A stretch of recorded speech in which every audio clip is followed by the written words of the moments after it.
할렐루야. 우리 오늘 이 시간 좌우 옆뒤 양옆뒤 이 사람들과 이렇게 인사해 볼까요? 오늘 보게 돼서 감사합니다 라고 한번. 네, 오늘 보게 돼서 감사합니다. 네. 기도로 예배 시작하겠습니다. 사랑의 하나님, 감사합니다. 이 모든 것이 주님의 은혜입니다. 주님, 정말로 감사합니다. 오늘 우리 마음에 이 감사의 기도가 넘쳐나기 원합니다. 또 나의 삶 가운데 감사가 넘쳐나기 원합니다. 주님의 은혜와 그 사랑을 더욱 감사하며 이 시간 경배하기 원합니다. 우리 마음에 함께하여 주시고 주를 보게 하여 주시옵소서. 예수님의 이름으로 기도드립니다.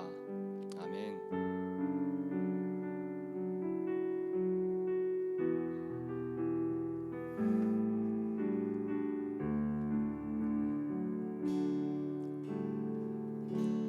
주를 위한 이곳에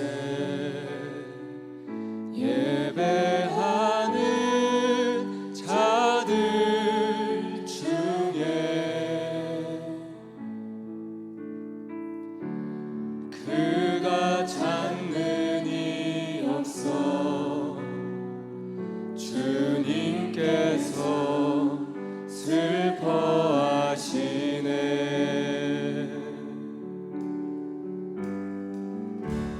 주님이 찾으시는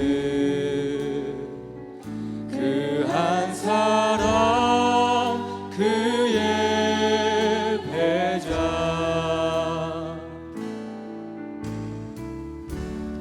내가 그 사람 되길 간절히 주께 예배하네. 주내로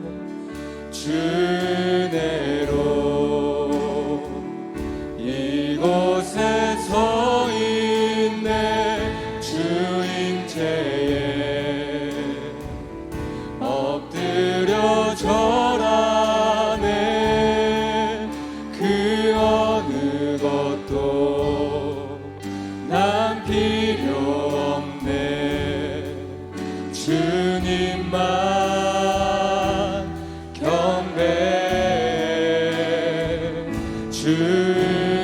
주내로 이곳에 서 있네. 주임체에 엎드려 절하네.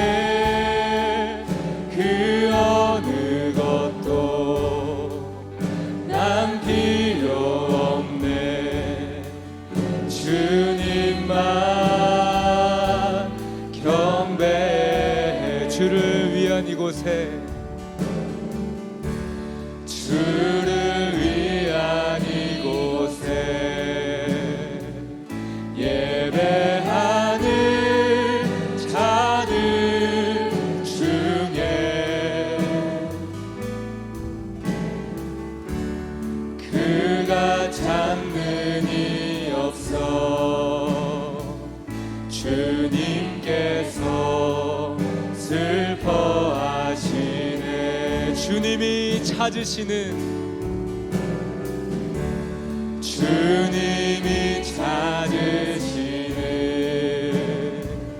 그 한 사람 그의 배자. 주님 감사합니다. 내가 그 사람 되길 간절히 주께 예배하네. 주내로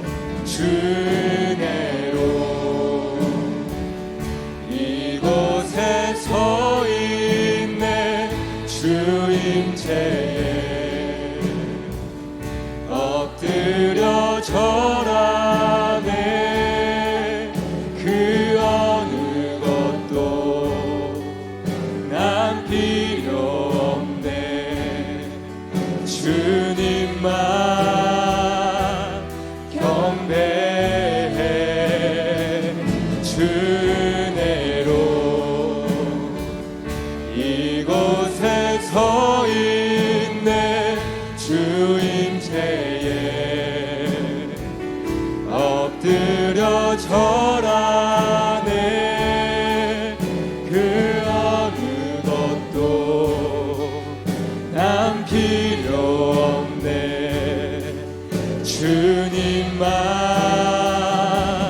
경배 주께서 주신 모든 은혜 나는 말할 수 없네 내 영혼 즐거이 주 따르렵니다 주께 내 삶 드린 주께서 주신 모든 은혜 나는 말할 수 없네 내 영혼 즐거이 주 따르렵니다 주께 내 삶 드립니다 오직 주의 사랑에 매여 오직 주의 사랑에 매여 내 영 기뻐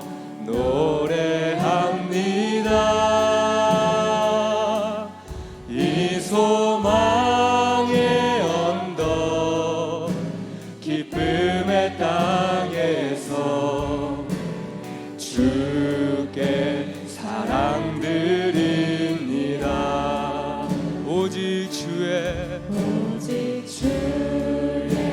임재 안에 갇혀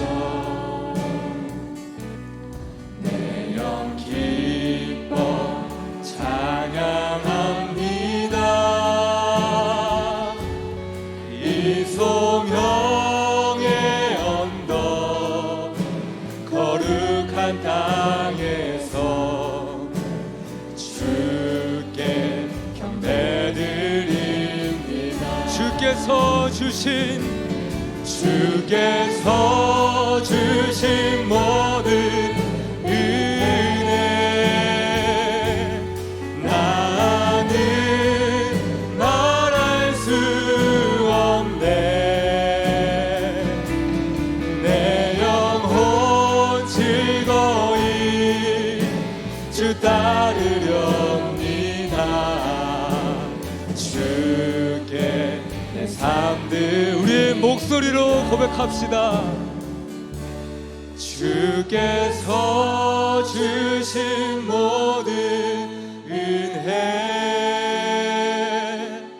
나는 말할 수 없네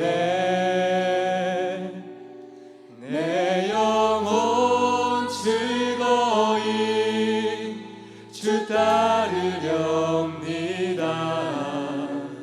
주께 내 삶 드립니다 할렐루야 이 시간 주님께서 모든 영광 받아 주시옵소서 아멘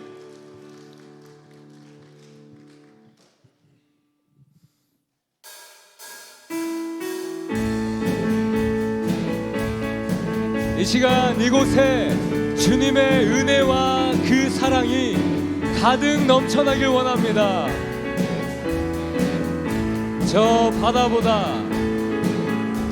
저 바다보다도 더 넓고 저 산과 하늘보다 더 높은 주님의 은혜가 이곳에 가득해 살아계신 주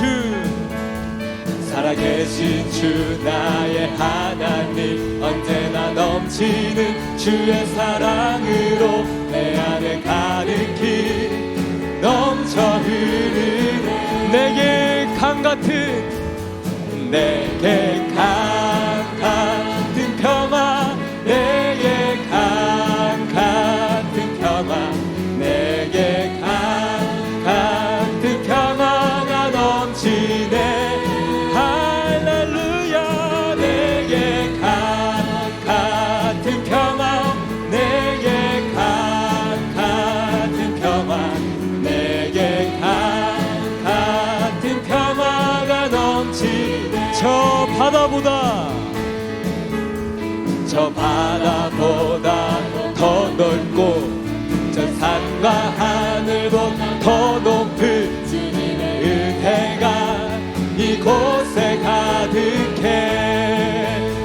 살아계신 주 살아계신 주 나의 하나님 언제나 넘치는 주의 사랑으로 내 안에 가득히 넘쳐 흐르네.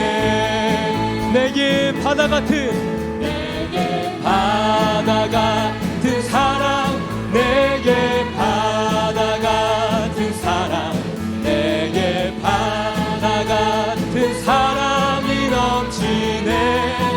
내게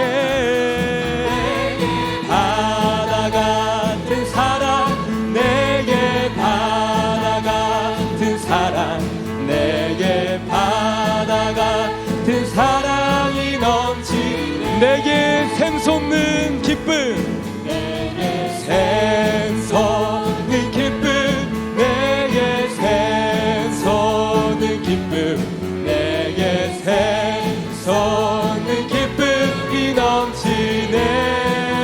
할렐루야.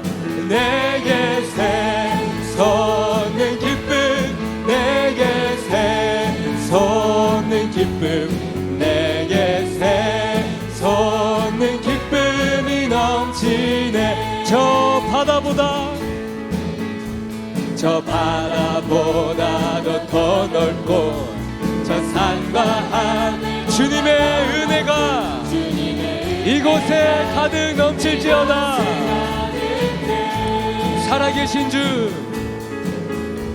살아계신 주 나의 하나님 언제나 넘치는 주의 사랑으로 내 안에 가득히 넘쳐 흐르네.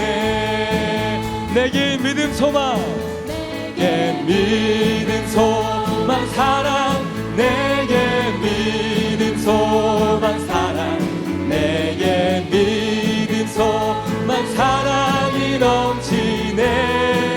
내게 믿음 소망 사랑 내게 믿음 소망 사랑 내게 믿음 소망 사랑이 넘치네. 내게 강 같은 평화 내게 강 같은 평화 내게 강 같은 평화 내게 강 같은 평화가 넘치네. 할렐루야. 내게 강 같은 평화 내게 강 같은 평화 내게 강 같은 평화가 넘치네. 할렐루야. 이곳에 주님의 은혜가 가득 넘칠 줄 믿습니다. 아멘.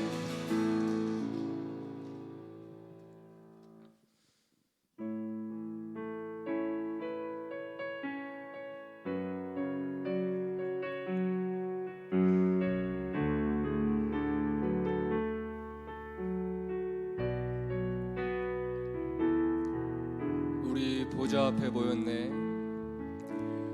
우리 보좌 앞에 모였네. 함께 주를 찬양하며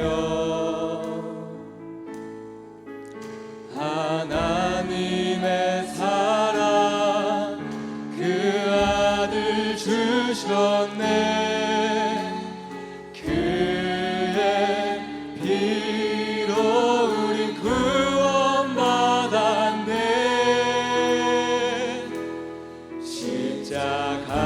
십자가에서 쏟으신 그 사랑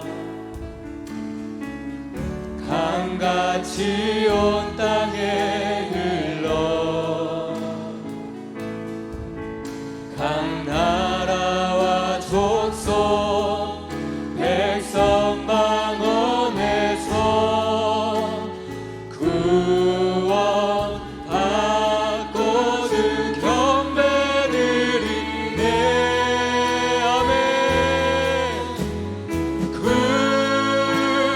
구원하시니 보좌에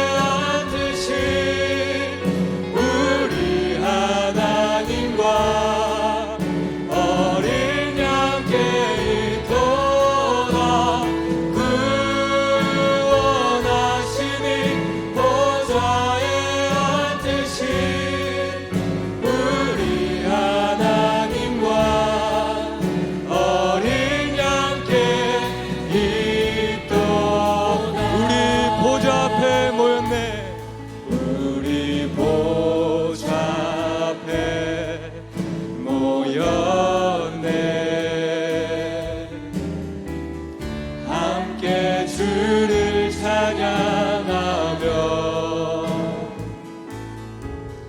하나님의 사랑 그 아들 주셨네. 그의 피로 우리 구원 받았네. 아멘. 십자가에서 쏟으신 그 사랑 강같이 온 땅에 흘러 강나라와 족속 백성 망원에서 구원 받고 주 경배 드리네.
성부 성자와 성령 영원히 영광 받으옵소서. 대초로 지금까지 또 길이 영원 무궁 성삼위께 영광. 아멘. 온 땅이여 여호와께 즐거운 찬송을 부를지어다. 기쁨으로 여호와를 섬기며 노래하면서 그의 앞에 나갈지어다. 존귀와 영광을 받으시 합당하신 주님, 주님께서 오늘 이 하루를 복되게 하여 주시고 주의 성일로 삼아 주시며 오늘 저희를 주의 성전으로 불러주심을 감사드립니다. 오늘도 주님 은혜를 의지하여 주의 보좌 앞으로 나와사오니 이곳에 임재하여 주셔서 주의 종들의 찬송과 예배를 기뻐받아 주시옵소서. 홀로 영광받아 주실 줄 믿사오며 예수님 이름으로 기도드리옵나이다. 아멘.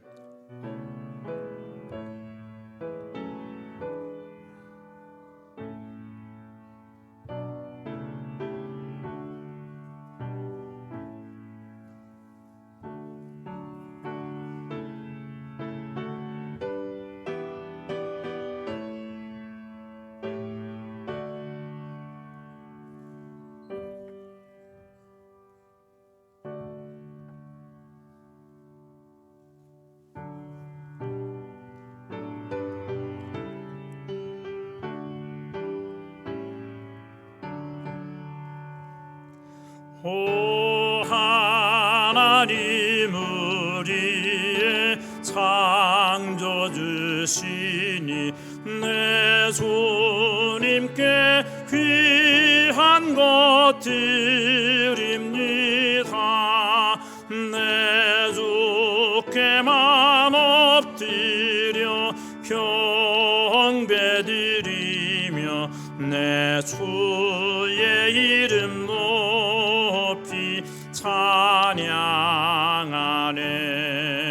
오 하나님 우리의 대주제시여 풍랑이 일 때도 도우셨네.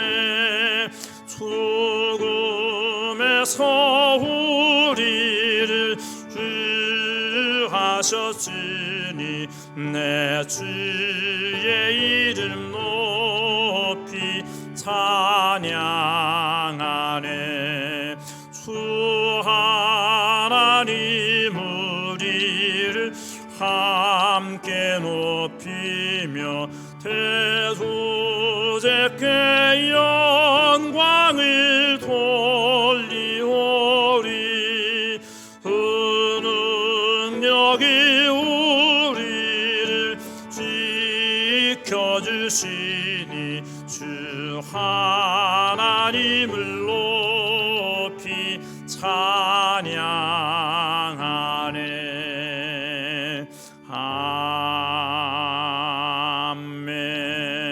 아멘.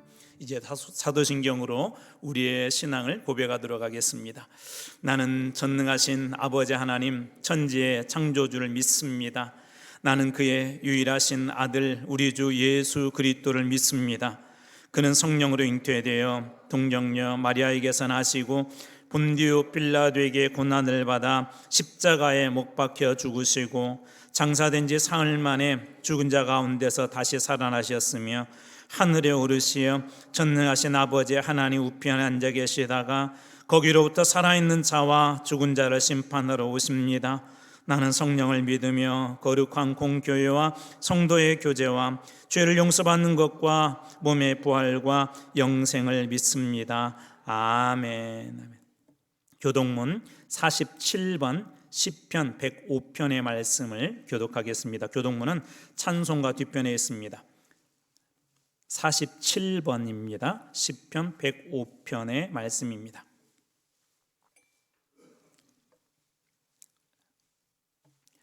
여호와께 감사하고 그의 이름을 불러내며 그가 하는 일을 만민 중에 알게 할지어다.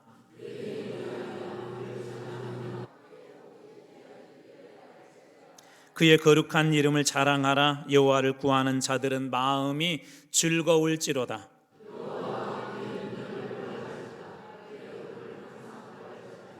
그의 종 아브라함의 후손 곧 택하신 야곱의 자손 너희는 그가 행하신 기적과 그의 이적과 그의 입의 판단을 기억할지어다.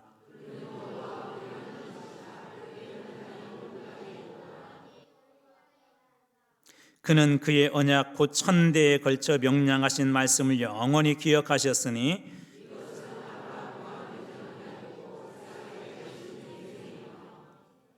야곱에게 세우신 율례 곧 이스라엘에게 하신 영원한 언약이라. 이르시기를 내가 가나안 땅을 내게 주어 너희에게 할당된 소유가 되게 하리라 하셨도다. 아멘.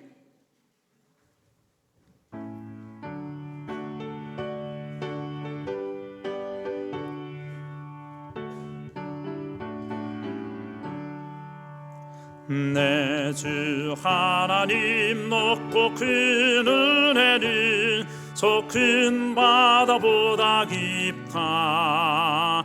너고 밧줄을 끌러 깊은 데로 저 한가운데 가보라.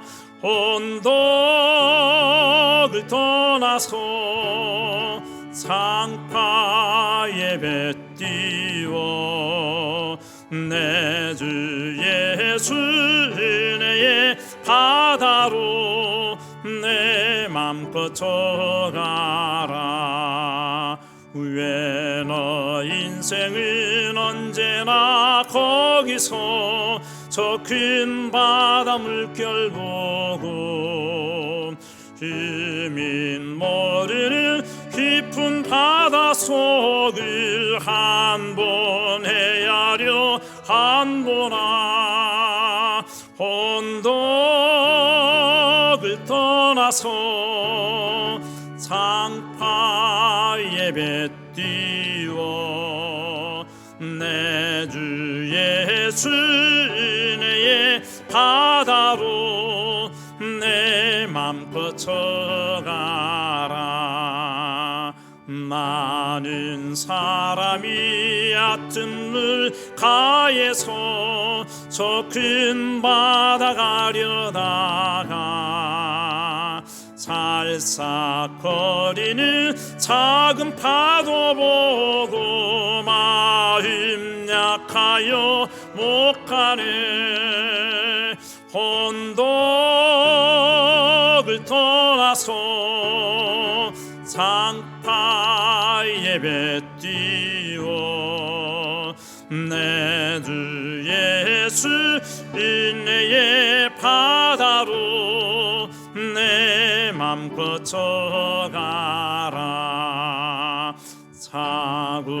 자국하거라 이제고 가거라 저 큰 은혜 바다 향해 자국 내 너를 저 깊은 데로 가라. 망망한 바다로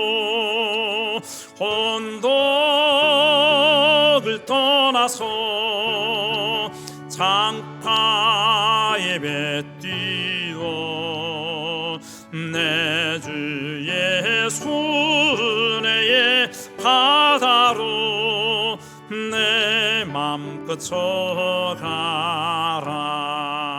쳐가라.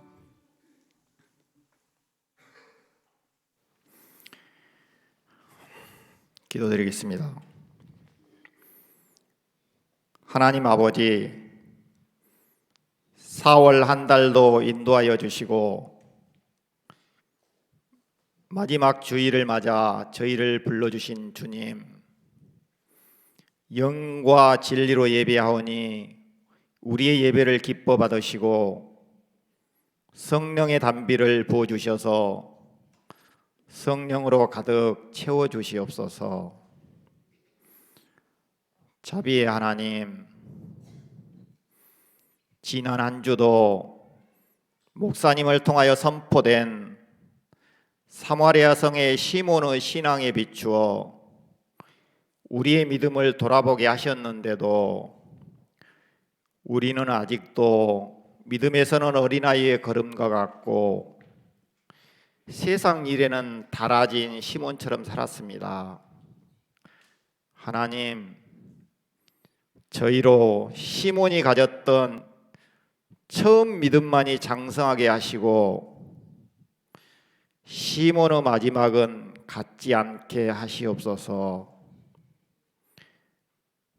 베드로가 그에게 권면했던 것처럼 우리가 회개하고 불의에 매이지 않게 기도하오니 하나님, 우리를 이 계절의 수목처럼 아름답게 성장하게 하시고 믿음의 반석 위에 세워지게 하셔서 열정과 헌신이 넘쳐나는 예배자의 마음을 주시옵소서. 하나님 아버지, 슬픔이 있는 곳에 기쁨을 심게 하시는 주님, 모든 성도들의 가정에 봄 기운이 충만하기를 원합니다. 간절히 주님을 찾는 이들에게 나타나시고 고난 가운데 함께 하셔서 이로자가 되어 주시기를 원합니다. 여러 가지 모습으로 어려움을 당하는 성도들의 기도를 들으사 해결되고 회복되는 역사가 일어나게 하시옵소서. 병 중에 힘들어하는 성도들이 있습니까? 하나님, 치유의 은총을 내려주시옵소서. 이 시간 온 가족 예배로 같이 예배드리는 어린아이들이 하나님을 믿는 믿음 아래서 자라나 하나님의 능력과 지혜로 영광되는 삶을 살게 인도하여 주시옵소서. 또한 아버지, 러시아와 우크라이나, 가자 지구에 하나님의 자비가 넘치기를 원합니다. 그리스의 평화가 임하도록 강권적으로 역사하여 주시옵소서. 하나님, 단위에 하나님의 귀한 말씀을 선포하시는 목사님을 위해 기도합니다. 하나님의 말씀을 증거하실 때 성령님께서 함께 하셔서 능력의 말씀이 선포되게 하시옵소서. 하나님의 음성을 대언하실 때 말씀이 저희들의 삶을 변화시키는 역사가 있게 하시고 하나님께 아름답게 쓰임받는 복된 한 주간이 되게 하시옵소서. 각 가정과 각자의 일터에서 주님의 이름을 위하여 선한 싸움을 살게 하시며 우리 교회가 지역 속에서 거룩한 영향력을 미치는 하나님의 복을 전하는 통로가 되게 하시옵소서. 저희 교회의 비전과 계획들이 주님의 계획에 있게 하시고 은혜 가운데 이루어지도록 인도하여 주시옵소서. 또한 교회를 위하여 애쓰시는 전도사님을 축복하시고 배우고 가르치시는데 부족함이 없게 하시며 저희가 기도로 청빙 중에 있는 부목사님의 발걸음도 하나님 속히 인도하여 주시옵소서. 알게 모르게 교회와 예배를 위해 수고와 헌신을 아끼지 않는 손길들과 교회를 뜨겁게 사랑함으로 감사와 기쁨으로 헌신하는 손길들을 축복하시어 아름다운 목소리로 하나님께 영광 돌리는 성가대와 찬양대의 찬양을 기뻐 받아 주시옵소서. 이를 기뻐 받으시는 하나님, 듣는 이마다 영적으로 닫혀 있는 심령의 귀가 열리게 하나님 도와주시옵소서. 우리 주 예수 그리스도 이름으로 간절히 기도합니다. 아멘.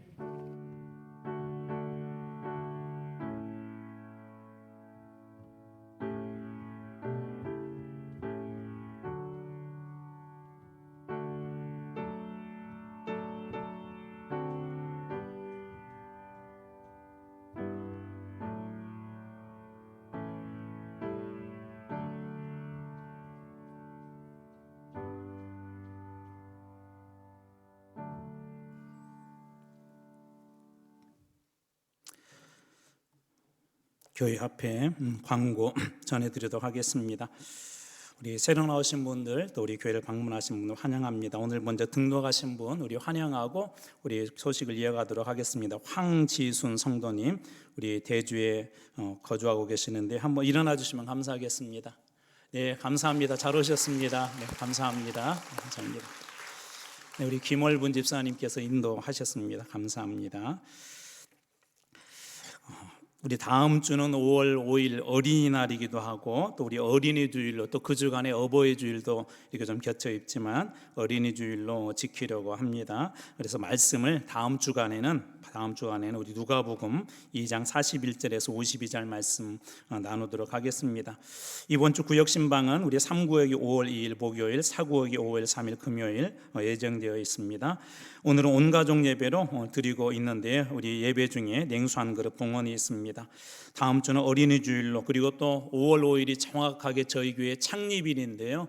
다음 주는 창립 39년 우리 기념 주일로도 우리 하나님 앞에 또 지키고 또 우리 감사하도록 하겠습니다. 오늘 저희들은 마지막 주 4월 마지막 주 온 가족이 함께 드리는 예배로 드리고 있는데요. 우리 마지막 주에는 냉수 한 그릇을 우리 하나님 앞에 봉헌합니다. 우리 작은 헌금 봉투가 있는데 거기에서 우리 1,000원 이상 봉헌하는데요. 이번 4월 냉수 한 그릇은 필리핀 안티폴로 마닐라 옆에 안티폴로라고 하는 그 도시가 하나가 있는데 그곳에 장로교회 작은 교육관 건축에 전액 보낼 예정입니다. 우리 정기용품 사용 절약 온라인 헌금 꽃꽂이 신청 1년 1도 참고해 주시고요.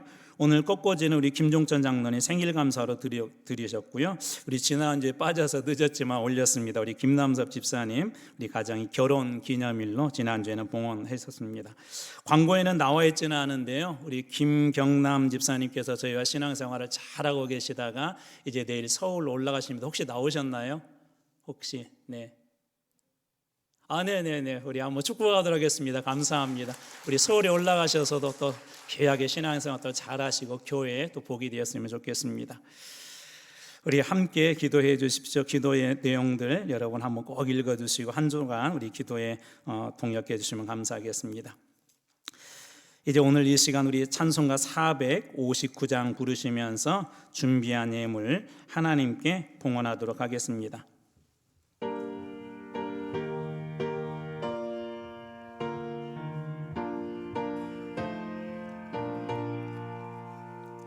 누가 주를 따라 섬기려는가 누가 죄를 떠나 주만 따를까 누가 주를 섬겨 남을 구할까 누가 주의 뒤를 따라가려나 부르심을 받아 주의 은혜로 주를 따라가네 주만 따르네 세상 영광 위에 다름 아니요 주신 사랑이네 주만 따르고 주가 내려주신 은혜 힘입어 주의 뒤를 따라 힘써 일하네 부르심을 받아 주의 은혜로 주를 따라가네 주만 따르네 환난 핍박 많고 원수 강하나 주의 용사 더욱 힘이 강하니 누가 능히 이겨 넘어뜨리랴 변함없는 진리 승리하리라 기쁜 찬송하며 주의 은혜로 주를 따라가네 주만 따르네 하나님 아버지 감사합니다. 지난 한 주간도 저희의 삶을 복되게 하여 주시고 4월 마지막 주일 주님 앞에 나오며 하나님 앞에 먼저 봉헌해 드릴 수 있도록 드릴 수 있는 마음 인도해 주신 은혜에 감사드립니다. 오늘도 주님 주신 은혜에 감사해서 감사의 힘으로 올려드렸습니다. 소득의 11조로 선견금으로 구제헌금으로 일천번제로 생일감사로 또 특별히 오늘 하나님 앞에 냉수 한 그릇으로 주님 봉헌해 드렸습니다. 주님 드린 손길들마다 목내려 두시고 이 예물이 쓰임받는 곳마다 하늘의 큰 영광이 나타나게 하여 주시옵소서. 어렵고 힘든 때 물질보다 우리 주님이 더 귀하신 분이시기에 주님이 우리의 인생의 보장이시기에 주님이 저희의 구원자이시기에 주님 앞에 이 물질을 주님 앞에 올려드렸습니다. 하나님, 믿음으로 고백하고 믿음으로 드린 모든 손길들마다 하늘의 복으로 또 가정의 재정도 부족하지 않도록 하나님께서 채워주실 줄로 믿습니다. 특별히 연로하신 중에 주님 앞에 오늘 또 이 성전에 나와 예물 드린 우리 귀한 어르신들 계십니다. 이 땅 사시는 동안에 한 분도 쓰러지거나 넘어지지 않도록, 주님께서 부르실 때까지 기가 쇠하여지지 아니하도록 주님께서 걸음과 드시는 것과 움직이는 모든 것에도 주님 은혜의 건강의 복을 다하여 주시옵소서. 이제 주님 앞에 드린 모든 손길들 그리고 이 예물이 쓰임 받는 곳마다 하나님의 영광만 드러날 줄 믿사오며 감사드리며 예수 그리스도의 이름으로 기도드리옵나이다. 아멘. 아멘. 오늘 하나님께서 저에게 주신 말씀은 사도행전 8장 26절에서 40절 말씀입니다. 사도행전 8장 26절에 40절 말씀, 신약 성경의 200쪽인데요. 우리 조금 말씀 길지만 한 절씩 교독하도록 하겠습니다. 주의 사자가 빌립에게 말하여 이르되 일어나서 남쪽으로 향하여 예루살렘에서 가사로 내려가는 길까지 가라 하니 그 길은 광야라. 일어나 가서 보니 에디오피아 사람 곧 에디오피아 여왕 간다게의 모든 국고를 맡은 관리인 네시가 예배하러 예루살렘에 왔다가 돌아가는데 수레를 타고 선지자 이사야의 글을 읽더라. 성령이 빌립더러 이르시되 이 수레로 가까이 나아가라 하시거늘 빌립이 달려가서 선지자 이사야의 글 읽는 것을 듣고 말하되 읽는 것을 깨닫느냐? 대답하되 지도해 주는 사람이 없으니 어찌 깨달을 수 있느냐 하고 빌립을 청하여 수레에 올라가 같이 앉으니라 하니라. 읽는 성경 구절은 이것이니 일러스되 그가 도살자에게로 가는 양과 같이 끌려갔고 덜 깎는 자 앞에 있는 어린 양이 조용함과 같이 그의 입을 열지 아니하였도다. 그가 굴욕을 당했을 때 공정한 재판도 받지 못하였으니 누가 그의 세대를 말하리요? 그의 생명이 땅에서 빼앗김이로다 하였거늘 그의 내시가 빌립에게 말하되 청컨대 내가 묻노니 선지자가 이 말한 것이 누구를 가리킴이냐? 자기를 가리킴이냐? 타인을 가리킴이냐? 빌립이 입을 예수를 가르쳐 복음을 전하니 길 가다가 물 있는 곳에 이르러 그 내시가 말하되 보라 물이 있으니 내가 세례를 받음에 무슨 거리낌이 있느냐? 없음. 이에 명하여 수레를 멈추고 빌립과 내시가 둘 다 물에 내려가 빌립이 세례를 받고, 제가 읽겠습니다. 둘이 물에서 올라올새 주의 영이 빌립을 이끌어간지라 내시는 기쁘게 길을 가므로 그가 다시 보지 못하니라. 빌립은 아소도에 나타나 여러 성을 지나다니며 복음을 전하고 가이사라에 이르니라. 아멘. 오늘 이 시간에 우리 임마누엘 중창단 찬양을 하나님께 영광 돌리겠습니다.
방심하지 않는 것은 예수 안에 난 완전함이라.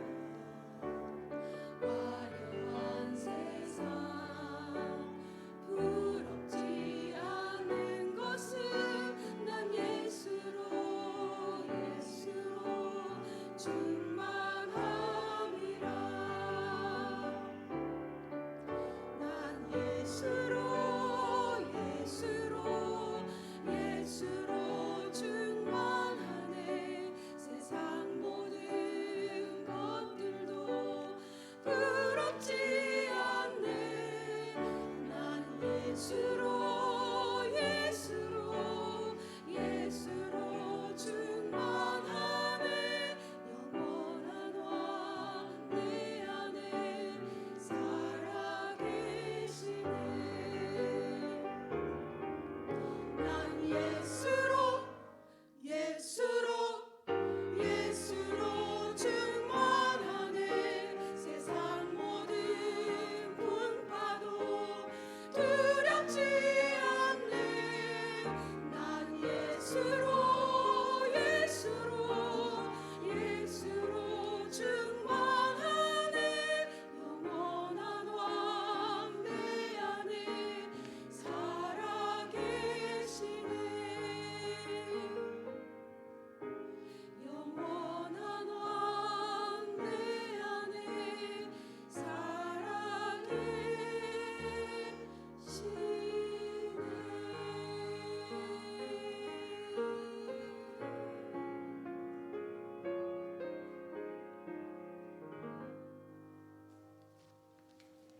아멘.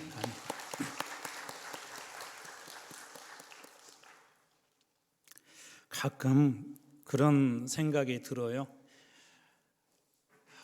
내일 저 사람 또 볼 수 있을까?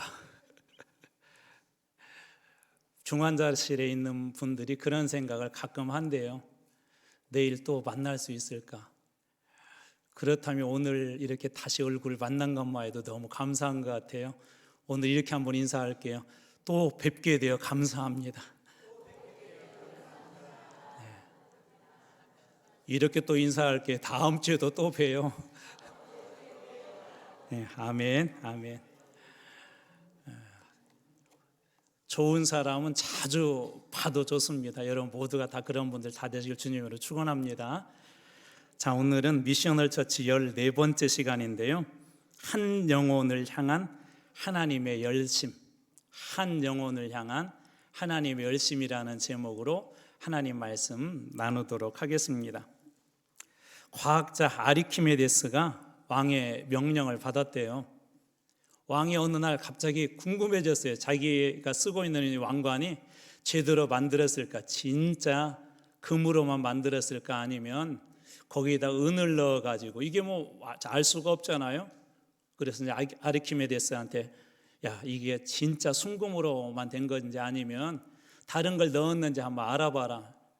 과학자인데도 이게 이제 고민이 되었어요. 그래갖고 이 문제를 어떻게 해결하지 그러다가 어느 날 목욕을 하게 되었는데 탕에 딱 들어가면서 물이 넘치는 것을 보고 깨달았대요. 그러면서 그때 어떻게 외쳤다고요? 그죠? 유레카라고 이렇게 외쳤대요. 유레카, 찾았다라는 그런 의미이면서도 기쁨의 그 탄성입니다. 무엇인가 새로운 진리를 발견하거나 해결하지 못한 그런 문제를 해결할 때 준 그런 기쁨과 그런 감동들이 있습니다. 아마 결혼하시고 또 이렇게 아기를 낳아본 경험이 있는 분들은 첫째 아이를 낳았을 때 그때 그 기쁨도 말할 수 없는 것 같아요. 저도 첫째 아이 낳고 나서는 이런 영화 같은 대사를 했습니다. 하나님, 저 아이가 저희 부부가 낳은 아이가 맞습니까? 너무 감동이 되더라고요. 너무 신기하기도 하고 너무 기쁘기도 하고. 또 그러는가 하면 우리의 아이들이 당성에서 결혼한다는 소식들이 우리에게 기쁨을 주기도 하고, 또 우리나라 선수들이 큰 대회에 나가서 금메달을 땄다고 했을 때도 큰 기쁨이 있습니다. 올림픽에서 금메달을 따면 영광이 되기도 하는데 그것이 개인의 영광이 되기도 하지만 나라의 영광, 국가의 영광, 기쁨이 되기도 합니다. 정말 멋지고 자랑스러운 일이죠. 그러나 가장 귀한 일, 가장 자랑스러운 일 하나를 뽑으란다면 저는 한 사람이 복음을 만나 예수를 믿고 구원받은 사건이라고 당당하게 말하겠습니다. 이것만큼 가장 귀하고 이것만큼 큰 기쁨의 일은 없습니다. 어느 시골에서 부잣집 외아들이 강물에서 놀다가 그만 이렇게 떠밀려 가게 되었대요. 그대로 있게 되면 죽게 되는데 마침 그 옆을 지나는 가난한 집 아이가 그것을 보고는 물속에 뛰어들어서 이 부잣집 외동아들을 살려주었어요. 부잣집 아버지는 너무나 기뻤겠죠. 왜냐하면 아이가 하나밖에 없기 때문에 그 아이를 잃어버리면 천하를 잃어버린 것하고 똑같습니다. 그래서 부잣집 아버지는 너무나도 감사해서 많은 재산을 떼어서 자기 아이를 살린 가난한 집 아이한테 이렇게 주었대요. 그리고 평생 은인으로 이렇게 삼고 감사하며 살았다고 합니다. 인간의 삶은 얼마나 될까요? 모세는 시편 90편에서 이런 고백을 합니다. 인생이 기껏해야 한 70년, 건강해야 80년인데 그 인생살이 고통과 슬픔뿐이고 덧없이 지나가고 선살같이 빠르게 달려간다라고 그의 인생의 마지막 순간에 그런 회고를 합니다. 100년도 못되게 사는 인생도 죽을 수밖에 없는 상황에서 살아나게 되면, 자신이 아니고 자신의 아이지만 살아나게 되면 이렇게 감사한데, 영원한 삶을 얻는 것은 얼마나 감사하고 귀한 일일까요? 그래서 예수님은 천하보다 귀한 생명, 우리 한 사람 한 사람의 그 생명을 천하, 이 모든 세상하고 다 바꾸어도 아니 그보다도 훨씬 더 귀중한 것이 우리 한 사람 한 사람의 영혼이고 생명이다, 그렇게 이야기합니다. 이 생명을 사망에서 생명으로, 죄인에서 의인으로, 악인에서 자녀로 삼아주기 위해서 천하보다도 귀한 생명인데도 당신의 외아들 독생자 예수 그리스도를 십자가에 내어주시고, 우리는 그 예수님의 십자가의 속죄의 그 값으로 대속을 받아서 의를 이루어 하나님 안에서 이 귀한 영생이라는 선물을 얻었습니다. 이 귀한 일들을 오늘날에도 이루게 하는 것이 있는데 그것이 뭐냐면 복음입니다. 복음. 그래서 기독교를 한마디로 정의하라면 기독교는 복음의 종교다라고 그렇게 정의해도 될 것 같습니다. 복음은 무엇인지 한 세 가지 정도로 한번 간단히 나눠보도록 하겠습니다. 복음은 기독교의 본질이에요. 그래서 제가 기독교는 복음의 종교다라고 그렇게 정의한 것입니다. 쉽게 얘기하자면 복음을 빼버리게 되면 기독교는 죽은 종교가 됩니다. 쉽게 얘기해서 사람의 육체는 있는데 영혼이 없어지게 되면 그 사람이 죽은 존재인 것처럼 이 기독교는, 교회는 이 복음이 생명과 같은 것이 바로 이 교회라는 것이죠. 그래서 이 복음이 얼마나 중요한지 바울은 세상의 자랑 다 버리고 오직 복음만 따라가겠다고 그렇게 고백하지 않습니까? 그리고 두 번째, 이 복음은 선교의 핵심 주제이기도 합니다. 선교의 핵심 주제. 우리 선교적 교회 그럴 때 선교적 교회라는 말은 선교를 본질로 삼는 교회라는 그런 의미가 있거든요. 다시 말해서 이 선교의 핵심이 뭐냐면 이 복음을 전하는 일인데, 교회는 이 복음을 본질로 삼는 것이 교회이고 동시에 이 선교의 핵심 주제는 복음이 되어야 합니다. 그래서 바울은 고린도 교회에 보낸 선교 편지에서 예수 그리스도와 십자가에 못 박히신 것 외에는 아무것도 알지 않겠다. 예수 그리스도와 십자가에 못 박히신 것, 복음 외에는 아무것도 알지 않겠다 하면서 복음을 전하는 일에도 오직 복음만, 예수와 십자가만 그는 전했습니다. 그가 전하는 선교의 핵심 주제는 복음, 즉 예수 그리스도였던 것이죠. 그리고 세 번째, 이 복음은 지상교회의 영원한 사명, 우리가 이 땅에서 교회가 존재하는 한 교회가 놓지 말아야 될 영원한 사명이 뭐냐면 바로 이 복음의 사명입니다. 복음은 예수님의 마지막 우리에게 남겨준 사명이요, 땅끝까지 이르러 전해야 될 교회의 사명이며, 복음을 전하는 것은 지상교회의 숙제이고 당연히 해야 될 그런 명령입니다. 때로 이 복음 때문에 순교를 당하기도 했고, 이 복음 때문에 교회가 핍박을 받았지만 이 생명과 같은 복음이었기 때문에, 지상교회에 남겨진 영원한 사명이었기 때문에 교회들은 지금까지도 이 복음을 전하는 일들을 감당하고 있습니다. 오늘 본문에서는 이 사명을 감당하고 있는, 복음의 사명을 감당하고 있는 한 사람을 만나게 되는데, 우리가 지난 시간에도 만났던 바로 빌립 집사님이라는 분입니다. 그는 수데반 순교 이후에 예루살렘에서 핍박이 심해지자 유대와 사마리아로 많은 사람들이 흩어졌는데, 그 중에 이 빌립 집사님은 사마리아로 가서 복음을 전했습니다. 사마리아에서 복음의 사역은 성공적이었었죠. 그래서 6절 말씀 보면 사마리아의 사람들이, 많은 사람들이 복음을 들었다 그렇게 되어 있고, 7절 말씀에 의하면 표적을 보았대요. 많은 사람들이 더러운 그런 귀신들이 쫓겨났고, 중풍병 그리고 걷지 못했던 환자들이 나음을 입는 하나님의 역사를 이 복음을 통해 경험했다 그렇게 되었고, 8절 말씀에는 이 복음의 결과로 그 성에 큰 기쁨이 있었다. 다시 말해서 많은 사람들이 예수를 믿고, 많은 사람들이 영적으로 자유함을 누렸으며, 많은 사람들이 표적과 기사를 보고 또 그걸 경험하여서 육신의 병과 영혼의 병들이 깨끗이 나음을 입어서 소위 이 빌립 집사님의 사마리아의 선교 사역은 성공적이었었어요. 선교 보고서를 쓴다면 엄청 많이 길게 써야 될 정도로 아주 성공적이었습니다. 얼마나 많은 사람이 예수를 믿었는지 예루살렘에서는 베드로와 요한, 그 수장 아니에요? 이 두 사람을 파송을 해서 상편을 살피게 하고, 그리고 성령 세례를 받도록 기도하는 일에 이들을 협조하게 할 정도로 빌립 집사님의 사마리아 사역은 성공적이었습니다. 많은 사람들이 아마 모였을 것 같아요. 빌립 집사님 말씀을 전할 때마다 많은 사람들이 모였고, 그곳에 많은 병자들이 나음을 입고, 그곳에 많은 사람들이 복음을 듣고, 여전히 이 사마리아의 성의 복음이 점점 더 흥황했을 것입니다. 그런데 갑작스럽게 하나님께서 선교지 변경 명령을 내립니다. 오늘 본문이 바로 그 본문입니다. 갑작스러운 선교지 변경에 대한 그 명령은 빌립 집사님에게 한 지역을 지정해서 가라고 하는데, 예루살렘에서 가사로 내려가는 길이다라고 하면서 마지막 이렇게 코멘트가 돼서 그 길은 광야다. 지금 한참 도시 선교, 사마리아 성에서 이 선교를 잘하고 있는데, 하나님께서 많은 사람들을 구원하는 일에 이 빌립 집사님을 쓰고 있는데, 그 모든 것을 다 차단해버리고, 이제 됐어, 이제 너한테 보낼 곳이 있는데 예루살렘에서 가사로 가는 길이야. 근데 그곳은 광야의 길이다라고 하면서 이 빌립을 그곳으로 보내게 됩니다. 그곳에 갔는데 빌립은 그곳에서 수많은 군중들을 만난 것이 아니라 유일하게 딱 한 사람을 만나게 됩니다. 왜? 성공적인 선교 사역, 말씀 사역, 복음 사역을 하는 그를 광야로, 그리고 광야에서 예수님은 그래도 5,000명 먹인 사건이 있었잖아요. 그런데 그 많은 사람들이 그곳에 모여 있는 것이 아니라 한 명밖에 없는 그곳에 겨우 한 명인데 왜 예수님은 그를 그곳에 보냈을까요? 우리는 성경 여러 곳에서 예수님이 한 사람, 한 영혼을 얼마나 소중하게 여기시는지 여러 본문에서 우리는 알 수가 있습니다. 특별히 누가복음 15장에 보면 세 가지 그 비유가 등장해요.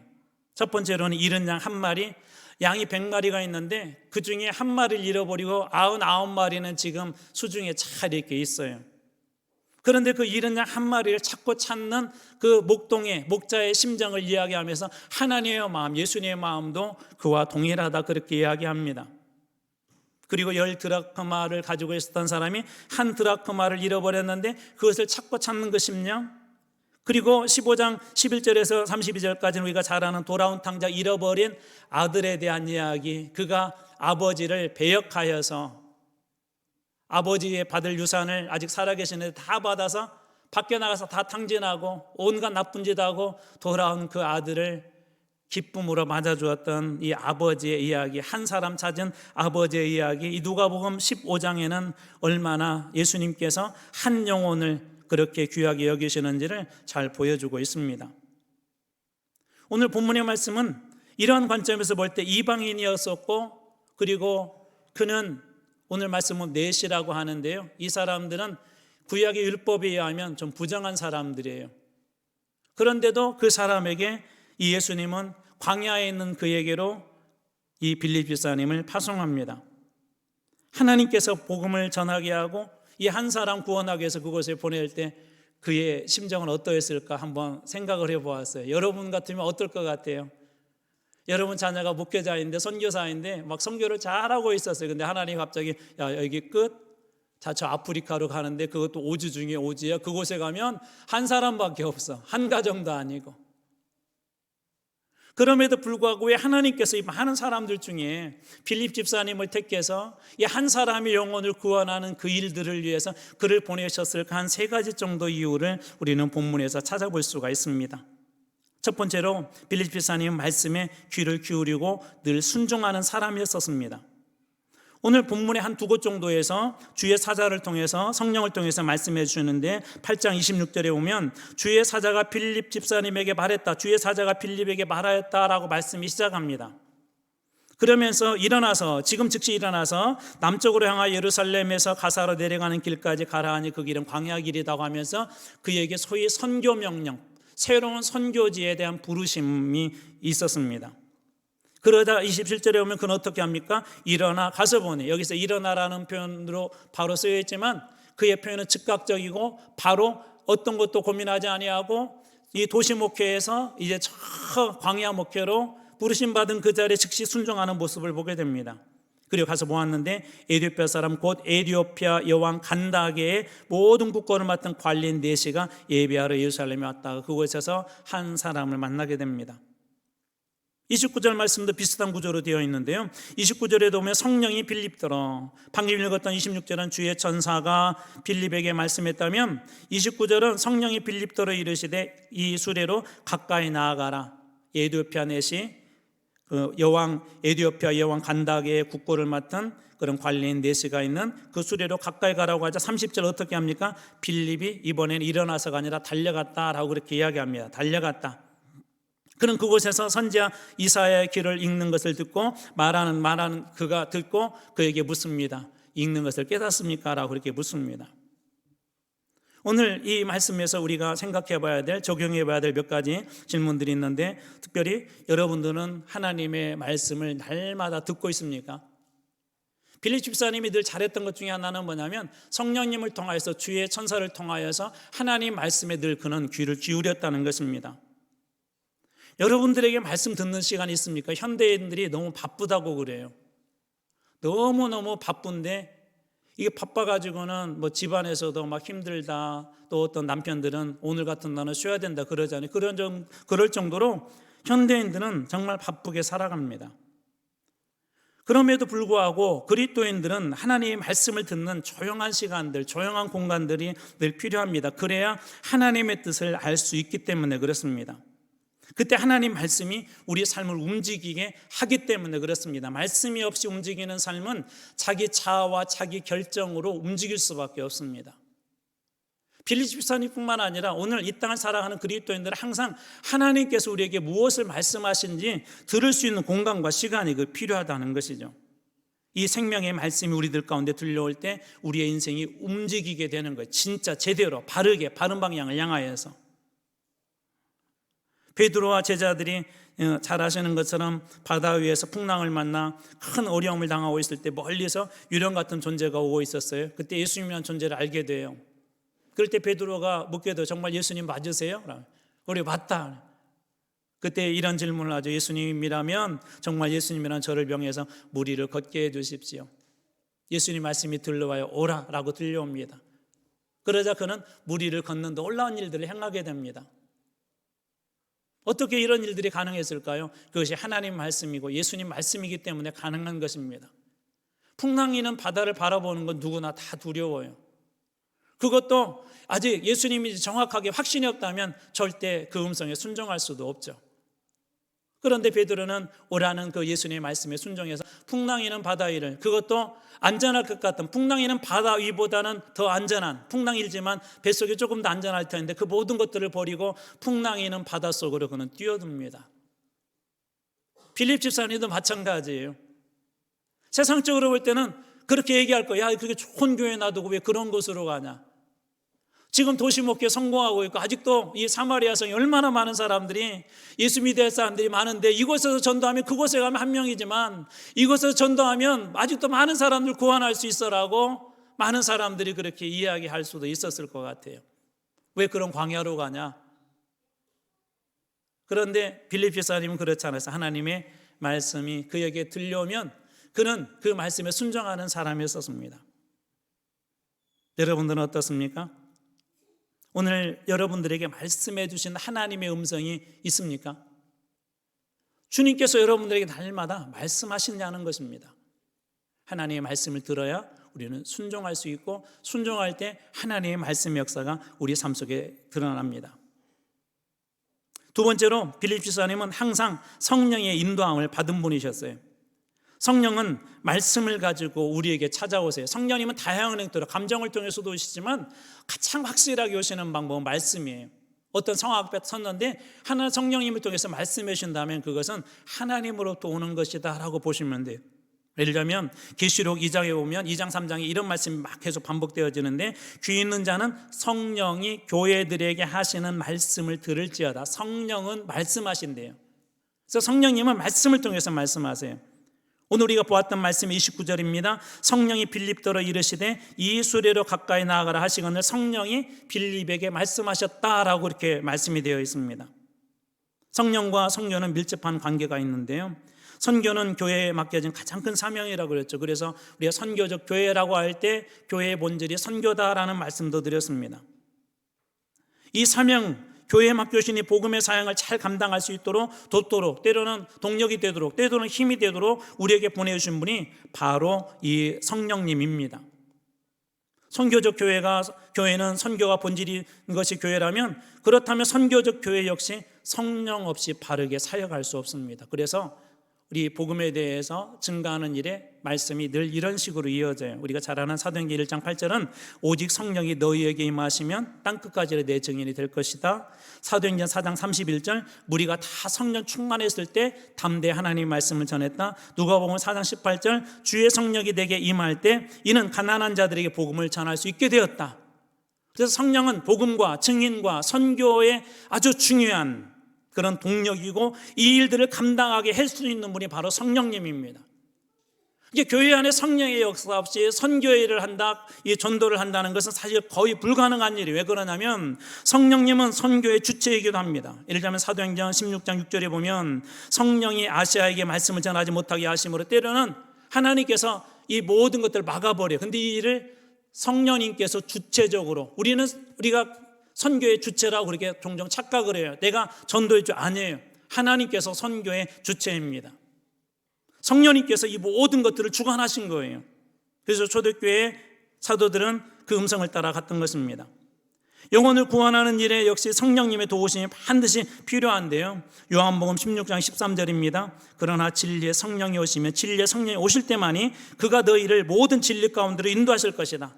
진리의 성령이 오셔서 하시는 일이 뭐죠? 우리를 진리 가운데, 복음 가운데, 예수 가운데, 그리스도 가운데 성령님께서 이렇게 인도하신대요. 그러니까 이 성령은 선교의 동력인 동시기에 성령은 우리 모두를 진리로 인도하시는 그런 능력이기 때문에 이 성령님께서 우리 가운데 함께 하시고 말씀하시도록 늘 오픈해 두어야 됩니다.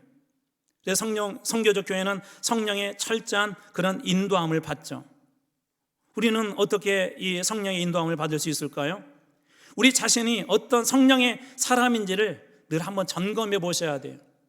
여러분들은 성령의 사람입니까? 성령의 음성을 따라 순종해서 나가십니까? 성령의 음성에 순종해서 하나님의 말씀을 전합니까?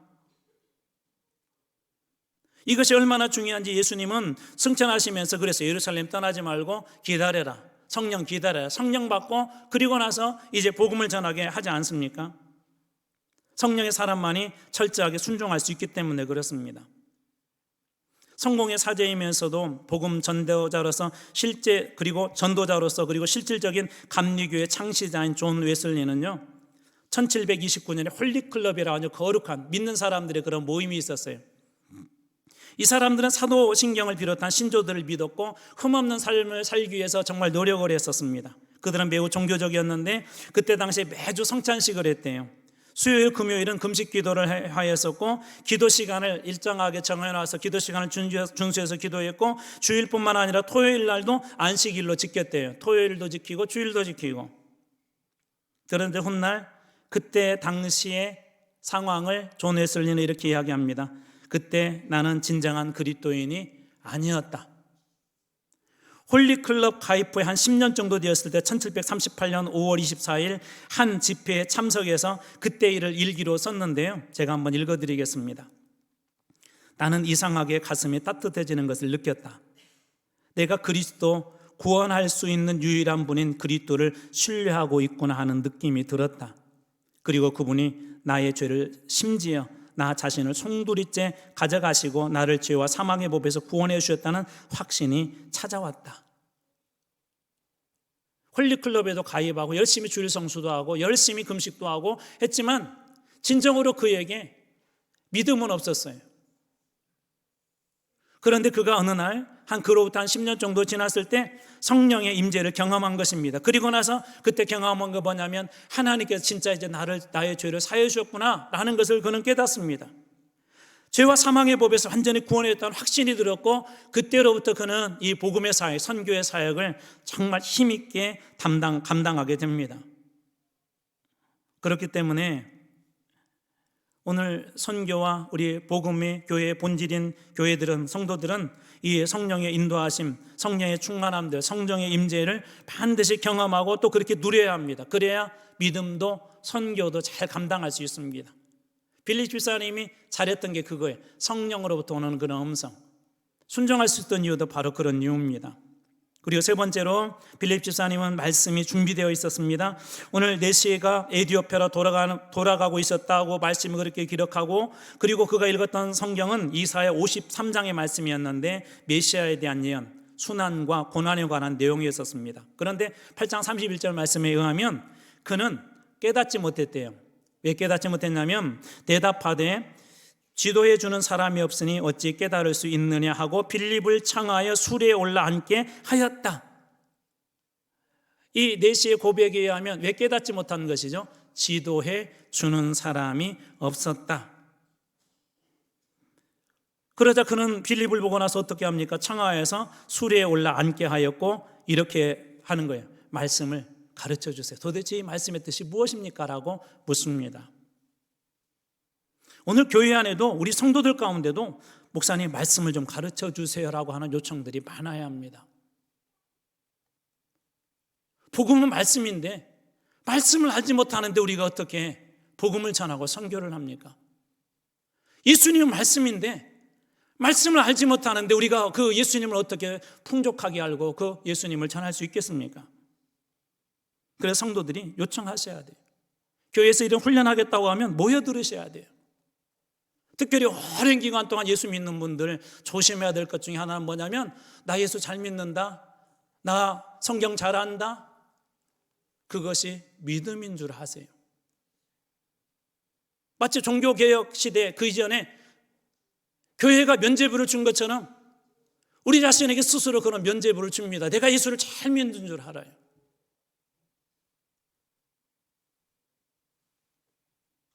먼저 요청해서 목사님 우리를 좀 가르쳐 주십시오. 그럴 때 말씀에 채워질 때 자기 말 하지 않고 말씀이 내 안에 콕콕 담아져서 가득가득 채워질 때 내 말 하지 않고 그때 내 입에서 사람을 살리는 하나님 말씀이 터져 나오는 것입니다. 이곳에 가서 빌립이 나 성경 잘 알아요. 그거 자랑하지 않고 그는 구약의 말씀으로부터 시작해서 예수 그리스도를 그렇게 전하지 않습니까? 말씀이 가득 채워지게 될 때 내 말하지 않고 내 자랑하지 아니하고 그때 하나님의 말씀이 그 안에서 터져 나오는 것이 그 말씀을 듣는 사람의 영혼들이 살아나는 것입니다. 빌립이 전했던 말씀이 35절입니다. 빌립이 입을 열어 이 글에서 시작하여 예수를 가르쳐 복음을 전하니라.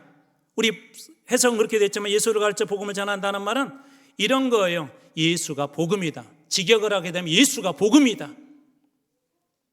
어떻게 그는 이렇게 자신감 있게 이야기할 수 있었을까요? 또 왜 하나님께서는 굳이 그 에디오피아 대시가 말씀에 대한 갈망이 있으면 기적적으로 어떤 표적을 통하여서 그에게 나타나셔서 야 하나님이 살아계시다, 예수 살아있다, 예수 믿어라라고 그렇게 하시면 될 텐데 왜 선교 잘하고 교회 잘하고 있는 빌립 집사님을 그를 톡 떼어서 저 광야 가운데 가서 말씀을 전하라고 그에게 이 한 사람에게 보내셨을까요? 기적으로 그리스도를 보여주지 않고 하나님 말씀으로 보냈던 이유는 하나님께서는 말씀으로 그리스도를 드러내기 원하신다는 거예요. 우리는 자꾸 기적으로 무언가 하나님의 살아계심을 경험하려고 하는데 하나님은 말씀으로 그를 드러내기 원하신다는 것입니다. 왜 성경을 주셨죠? 요한복음 2장 31절에도 그와 같은 이야기를 하고 있습니다. 오직 이것을 기록함은 너희로 예수께서 하나님의 아들 그리스도의 이름을 믿게 하려 함이요, 오직 성경을 기록한 이유, 오직 성경을 우리가 읽는 이유, 오직 성경 속에 들어가는 이유, 예수가 그리스도라는 것을 더 확실하게 믿게 하기 위해서 하나님께서 말씀을 주시고 우리에게 성경을 주셨다는 거예요. 또한 너희로 믿고 그 이름을 입으며 생명을 얻게 하는 것, 다시 말씀에서 생명을 얻게 하는 그런 은혜를 주기 위해서 우리에게 성경을 주셨다는 것입니다.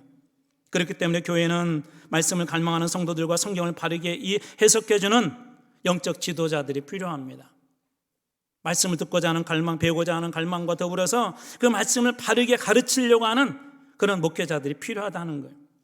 그때 해석된 말씀 속에서 해석된 그 삶에는 어떤 일이 있습니까? 8장 36절입니다. 길 가다가 물 있는 곳에 이르러 그 내시가 말하되 보라, 저기 물이 있습니다. 물이 있으니 내가 세례를 받음에 무슨 거리낌이 있느냐? 보십시오, 저기 물이 있습니다. 제가 세례를 받지 못할 이유가 있을까요? 보라라는 것은 기쁨의 탄생이에요. 이두 너무나도 기뻐서 얘기하는 거예요.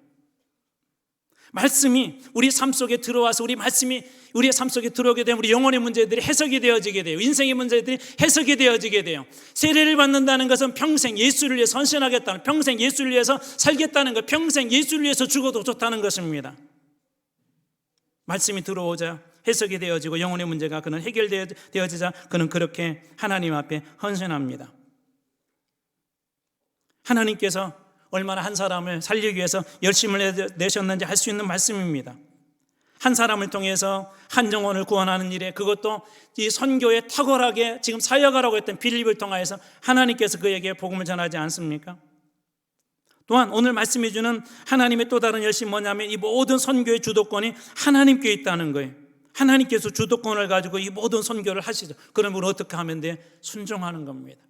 선교의 주도권은 우리가 아니에요. 하나님께서 우리 교회에 뭐 하자 그러면 우리는 순종하는 거예요. 왜? 선교를 이루시고 선교하시는 분은 하나님이시기 때문에.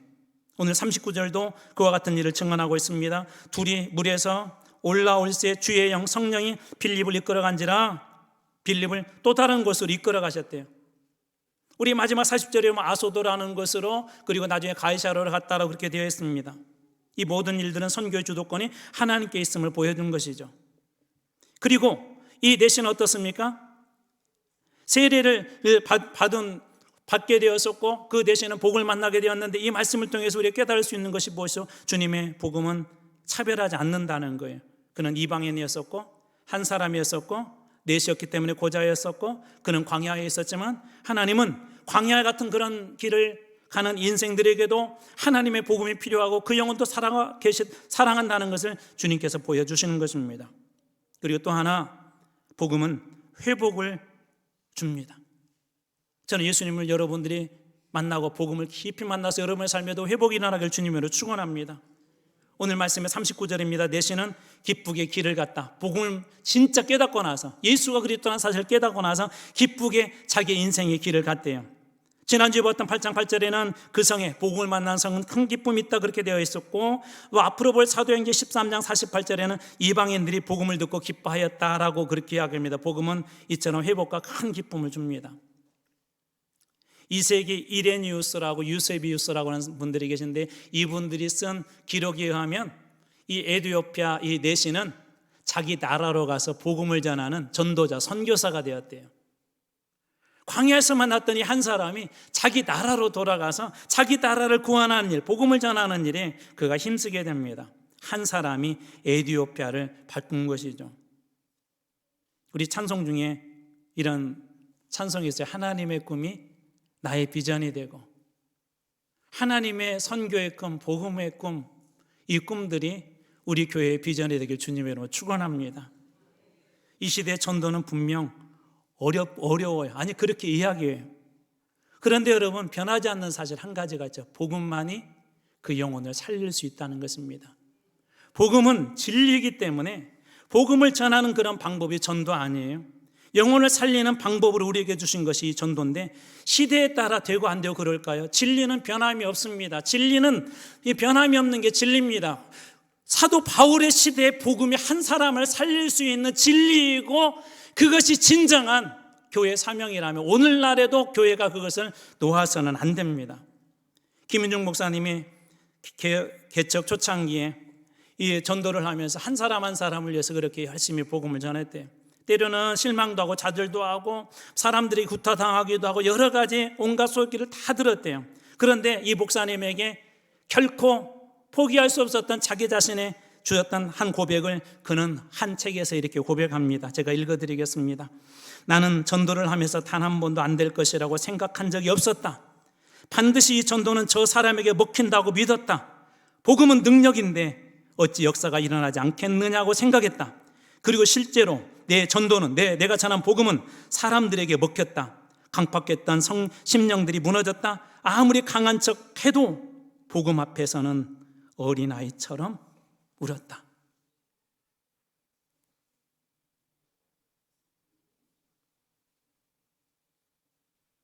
하나님은 오늘도 이 목사님처럼 때로 우리 빌립 집사님처럼 한 영혼을 향하여서 우리 자신을 보내시기도 합니다.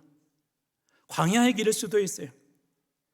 광야 같은 곳에서 동행하면서 그에게 복음을 전해야 될 그런 때도 있습니다.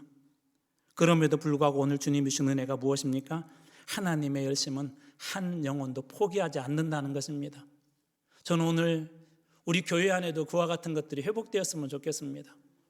여러분 가족 중에 한 영혼이 있습니까? 우리 이웃 중에 한 영혼이 있습니까? 한 영혼도 찾고 찾으신 하나님의 그 열심, 하나님의 그 사역에 동역해 보지 않겠습니까? 여러분 기억하십시오. 복음만이 그 사람을 살릴 수 있습니다. 기도하겠습니다. 하나님 아버지 감사합니다. 오늘도 주님 주신 은혜를 따라 말씀을 나누었습니다. 한 사람을 향한 하나님의 열심, 한 영혼을 향한 하나님의 열심, 광야에도 그렇게 목회를 잘하고 선교를 잘하고 했던 빌립 집사님을 보내서 한 영혼 구원하기 위해서 보내신 것처럼 하나님 저희들에게도 가라 하신 곳이 광야이고 가라 하신 곳에 한 사람의 영혼이 있다 할지라도 주님 가서 복음 전하는 주님의 한 영혼을 사랑하는 그 마음을 저희들에게도 허락하여 주시옵소서. 우리가 가야 할 광야는 주님 어디입니까? 말씀하여 주시옵소서. 우리가 가서 살려야 될 한 영혼은 누구입니까? 말씀하여 주시옵소서. 저희들이 듣고 순종하겠습니다. 감사드리며 예수 그리스도의 이름으로 간절히 기도드립나이다. 아멘. 우리 오늘 주신 말씀 생각하면서 우리 다 같이 일어나셔서 우리 파송의 찬양 하나님께 드리도록 하겠습니다.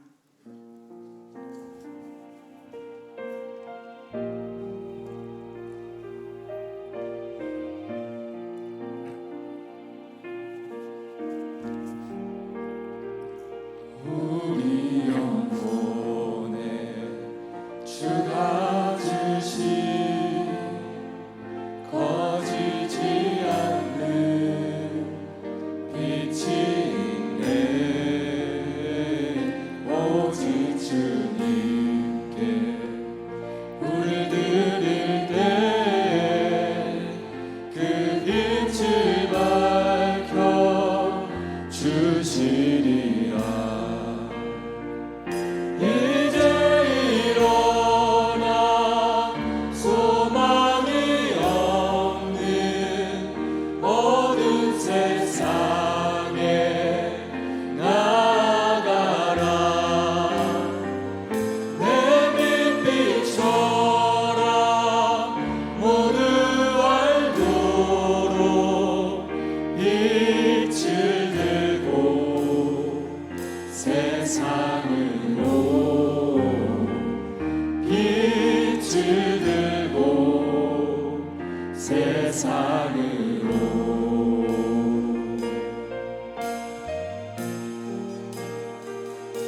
절망에 빠진 형제의 맘에 꺼져만 가는 빛이 있네.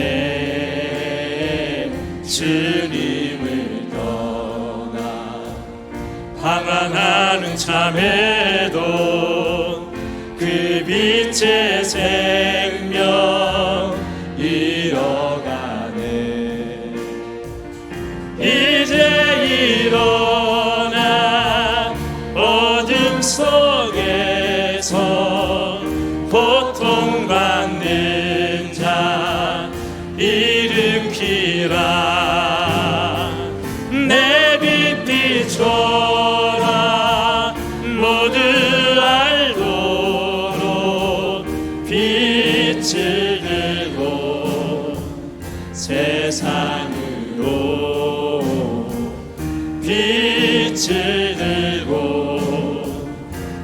세상으로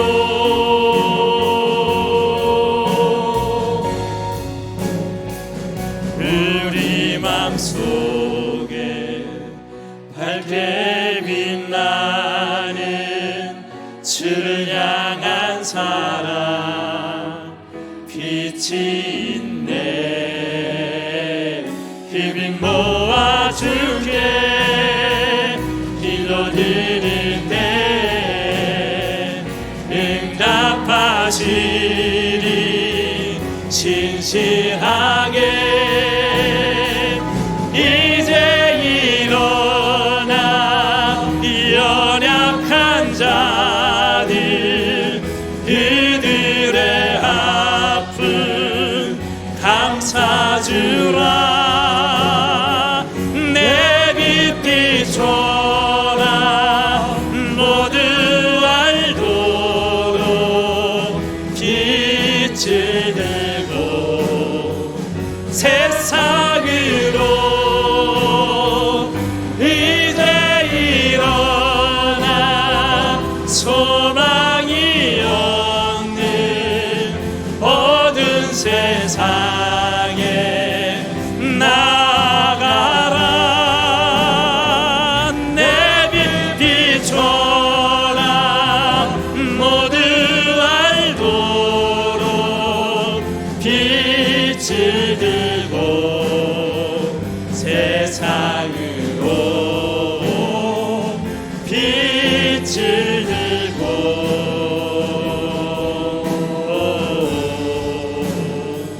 세상으로 빛을 비춰라.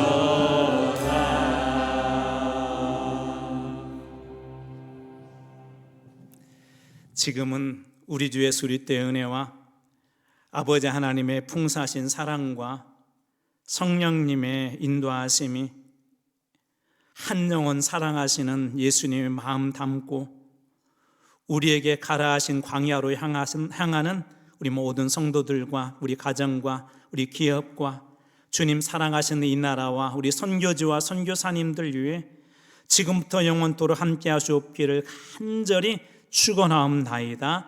아멘.